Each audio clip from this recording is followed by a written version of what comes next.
என்னோட ஜேர்னி வந்து ஈஸி கிடையாது. உண்மையாலுமே சொல்றேன். என்னோட ஜேர்னி வந்து ரொம்ப கஷ்டமான ஜேர்னி தான் இதுவரைக்கும். நான் சினிமாக்கு வந்து ஆல்மோஸ்ட் 9 இயர்ஸ் ஆச்சுங்க. 9 இயர்ஸா ஃபர்ஸ்ட்டு ஒரு படம் பண்ணேன். அந்த படத்துல நான் 2 க்ரோர்ஸ் போட்டேன். அந்த படம் வெளிய வரல. இதுவரைக்கும் வரல. ஸோ இழந்தேன். படமும் ரிலீஸ் ஆகல. நெறையா போராட்டங்கள் அந்த படத்துல சந்திச்சேன். ஸோ படமும் ரிலீஸ் ஆகல. நெக்ஸ்ட் எனக்கு ஒரு வாய்ப்பு வந்தது. ஒரு படம் பண்ணேன். அந்த படம் நெனச்ச மாரி போல. ஓடல. படம் ரிலீஸ் ஆச்சு, ஓடல. பட் வாய்ப்பு வந்து பயன்படுத்திக்கிட்டேன். அதுக்கப்புறம் இங்க சினிமா பார்த்தீங்கன்னா, ஜெயிக்கிற குதிரை முன்னாடி தான் ஓடிட்டு இருப்பாங்க. ஸோ இங்க டேலண்ட்டுக்கோ, இல்ல அ அழகுக்கோ, மத்த இதுக்கோ வாய்ப்பு கிடையாது. இங்க ஜெயிச்சா நீங்க இருக்கலாம். இங்க சினிமா மட்டும் இல்ல, எல்லா துறையிலயும் அதுதான். பட் சினிமால இன்னுமே அது ஜாஸ்தி தான். இது வியாபாரமா பார்க்குறாங்க. பட் அத பார்க்காம ஒரு நார்மலா பார்த்தா நெறைய டேலண்ட்ஸ் வரலாம். இண்டஸ்ட்ரிக்கு நெறைய டைரக்டர்ஸ் வரலாம், நெறைய ஹீரோ வரலாம், நெறைய கேரக்டர் ஆர்டிஸ்ட் வரலாம். நெறைய பேருக்கு இங்க வாய்ப்பு குடுக்கலாம். ஒரு வியாபாரமா பார்க்கலைன்னா, இங்க நெறைய பேர் வரலாம். தமிழ் சினிமா அடுத்த லெவலுக்கு போலாம். எனக்கு தெரிஞ்சு இங்க நெறைய டேலண்ட்ஸ் இருக்காங்க. பட் வாய்ப்புகள் தான் கிடைக்க மாட்டேது. என்ன மாரி நெறைய ஹீரோஸ் வளரலாம், நெறைய டைரக்டர்ஸ் வரலாம். ஏன்னா, உங்களுக்கு ப்ரொடியூசர் கிடைக்க மாட்டேது. ரியல் ஃபேக்ட் அதுதான் ஆக்சுவலி இப்ப இருக்கிற நிலைமையில. ஒரு படம் கூட நம்ம எடுத்துறலாம். அந்த படத்த எடுத்துட்டு போய் மக்கள் வந்து பார்ப்பாங்களா? தியேட்டருக்குள்ள வருவாங்களா? நெறைய போராட்டங்கள் ஆக்சுவலி. உண்மையா தான் சொல்றேன். இப்ப நான் இந்த படம் முடிச்சு ஆல்மோஸ்ட் ஒரு 6 மந்த்ஸ் ஆச்சு.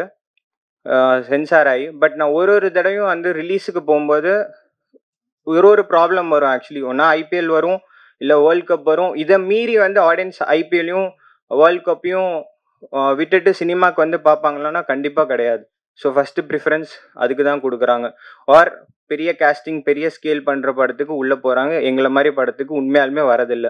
ஸோ இதெல்லாம் மாறி பண்ணுனா, இந்த மாரி படங்கள் ஆக்சுவலி எங்கள இந்த இந்த இந்த இந்த பட்ஜெட்ல பண்ற படங்கள் வந்து ஆப்வியஸ்லி நல்லா பண்ணலாம்.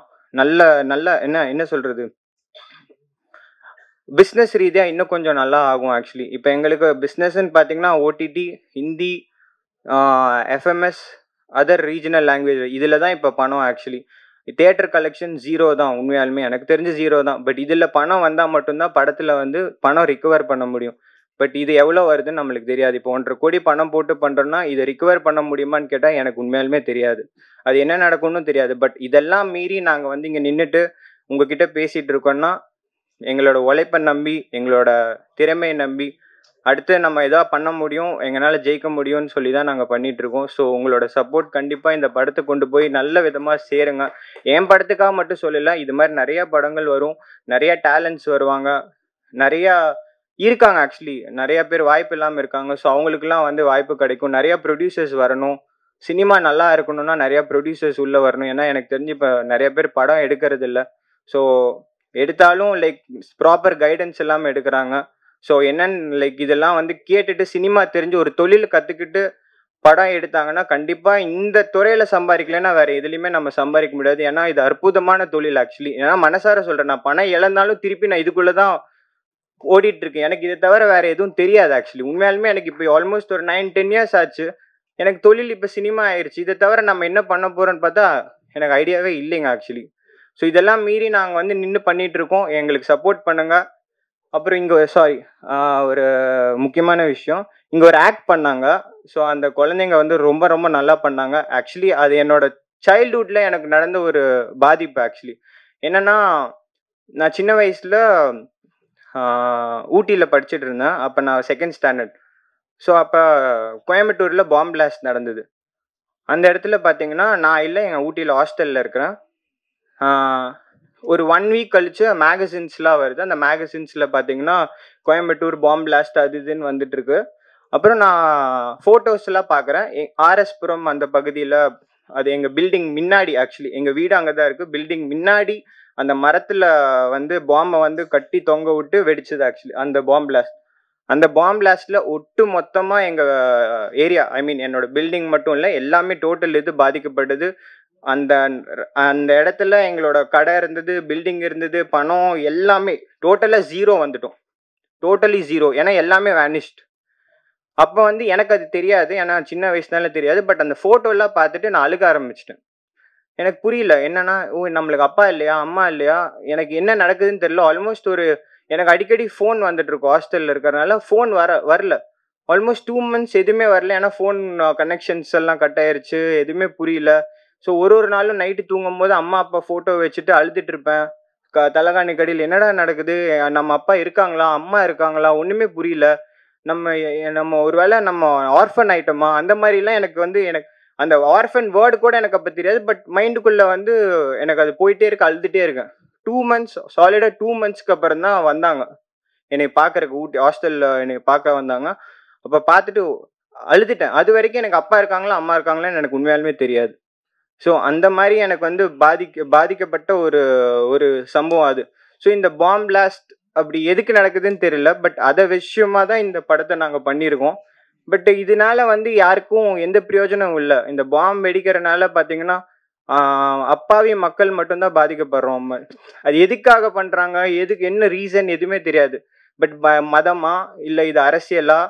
இல்ல இது ஒரு தன்னோட ஒரு சைக்கோ சுயநலமா பண்றாங்களா? எதுவுமே புரியல. பட் இதெல்லாம் தவிர்த்தா லைக் நம்ம வாழ்ற இந்த எர்த், இந்த வேர்ல்டு இன்னும் பியூட்டிஃபுல்லா இருக்கும். ஏன்னா இங்க எல்லா விஷயமும் இருக்கு. ஒரு மனுஷனுக்கு ஒரு மனுஷன் உதவி பண்ணி லைஃப்ல வாழ்ந்தா நம்ம மேல் நோக்கி போகலாம். ஏன்னா இங்க எதுவுமே நிரந்தரம் கிடையாது. ஆக்சுவலி இதுக்கு முன்னாடி எத்தனையோ பேர் சாதிச்சவங்க இருக்காங்க. ஒரு விஷயம் நம்ம லைஃப்ல அதை எடுத்துக்கிட்டா போதும். இதுக்கு முன்னாடி எத்தனையோ பேர் பல சாதனைகள் சினிமால பண்ணியிருக்காங்க, இல்ல ஸ்போர்ட்ஸ்ல பண்ணியிருக்காங்க, எல்லா எல்லா எல்லா துறையிலும் பண்ணியிருக்காங்க. பட் நம்ம ஞாபகம் வச்சிருக்குமான்னு பார்த்தா கண்டிப்பா இல்ல. இப்ப நாளைக்கு எங்களுக்கும் இதே நிலைமை தான். நாங்க எவ்வளவு சாதிச்சாலும் எங்களையும் மறக்கதான் போகுது. ஸோ இந்த வெற்றியும் நிரந்தரம் இல்ல, தோல்வியும் நிரந்தரம் இல்ல, லாபமும் நிரந்தரம் இல்ல, நஷ்டமும் நிரந்தரம் இல்ல. ஸோ எல்லாமே சமமா நினைச்சு நம்ம வாழ்ந்தோம்னா லைக் மற்றவங்க ஒருத்தருக்கு ஒருத்தர் உதவி பண்ணி வாழ்ந்தா இந்த லைஃப் நம்ம ஹியூமனிட்டி. ஏன்னா அதுக்காக தான் கடவுள் நம்மளை படைச்சிருக்காங்க. ஹியூமனிட்டி மனித நேயத்தை இது பண்ணுனா நம்ம லைஃப் ரொம்ப நல்லா இருக்கும். எல்லாருமே வளரணும்னு நினைச்சா போட்டி பொறாம படாம எல்லாருமே வளரணும்.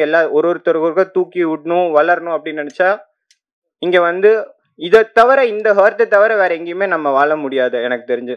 ஸோ எல்லாரும் ஸ்ப்ரெட் ஹியூமனிட்டி, ஸ்ப்ரெட் மனித நேயத்தை ஸ்ப்ரெட் பண்ணுங்க. ஒருத்தர் உதவுங்க. போட்டி பொறாம வஞ்சகம் எதுவும் இல்லாம லைஃப்ல நல்லா வாழ்வோம். So thank you. இங்க எல்லாத்துக்குமே ரொம்ப நன்றி. இவ்வளோ நேரம் எங்க கூட டைம் ஸ்பெண்ட் பண்றதுக்கு. ஸோ எனக்கு இந்த படம் என்ன நடக்கும்னு தெரியாது. பட் எல்லாத்தையும் உங்ககிட்ட விட்டுறேன். நீங்க பார்த்துக்கோங்க. ஸோ நீங்க சப்போர்ட் பண்ணுங்க. இந்த படத்துக்கும் சரி, எல்லா படத்துக்கும் சப்போர்ட் பண்ணுங்க. Thank you so much. இங்க பிரஸ், மீடியா மற்றும் மற்ற எல்லாத்துக்குமே ரொம்ப ரொம்ப நன்றி. செய்பவரை கண்டால் நாம் பயங்கொள்ளலாகாது பாப்பா, மோதி மிதித்து விடு பாப்பா, அவர் முகத்தில் உமிழ்ந்து விடு பாப்பா. அண்மை செய்திகளை உடனுக்குடன் தெரிந்து கொள்ள இணைந்திருங்கள் இயம்நாடு தொலைக்காட்சியுடன்.